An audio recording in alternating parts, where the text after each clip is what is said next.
This first one's not actually from a supporter, it's from a journalist. And this is interesting because last week I got a question from a journalist, and it was an interview sort of process, and they were wanting some comment for the newspaper, which was great.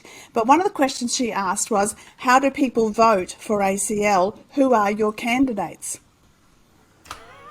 Okay, we do get this one pop up from time to time. Just to be very clear to everybody who's watching, ACL is not a political party. ACL is an organisation that exists outside of the political parties in order to bring influence to bear on the political parties.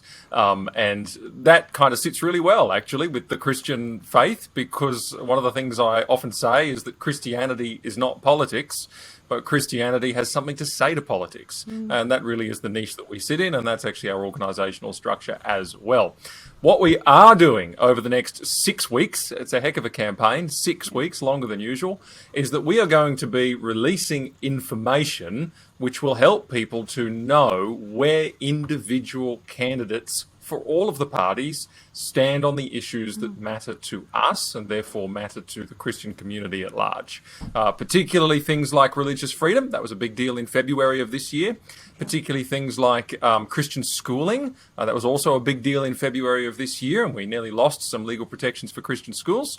So those things we'll be asking lots of people about. We'll be publishing the results, and we're also just going to be focusing especially on some of those electorates and some of those candidates where there is a particularly compelling story to tell. So one of the things that's come out already, for example, is that we have, 5 people who we really need to raise awareness around for the fact that they either oppose the religious discrimination bill and or, depending who they are, in some cases it was both of these things, in some cases it was one, and or they voted to remove federal laws that enable Christian schools to continue to exist as Christian schools.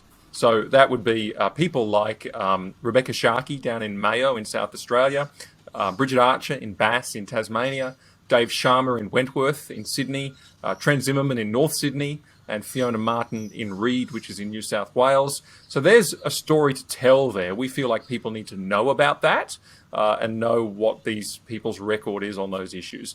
Likewise, we'll be doing highlights as well. There are some people with a great story to tell on the other side of that coin, which is that they're champions of these things. Yep. So we're giving this kind of information through a whole range of different forums. So follow our social media, follow our email so that you don't miss anything and so that you're an informed voter. And Martin, you made the point, we're telling a story, as you put it. We're not telling people how to vote. That's correct, Alistair. So we're actually not allowed to exactly tell people how to vote. If I came out and said, vote one Joe Bloggs for, the Pineapple Party, well, we'd be in big trouble because I can't do that. Or if I was to, say that ACL endorses this candidate, then we'd be in big trouble because we're not allowed to do that as a third-party campaigner.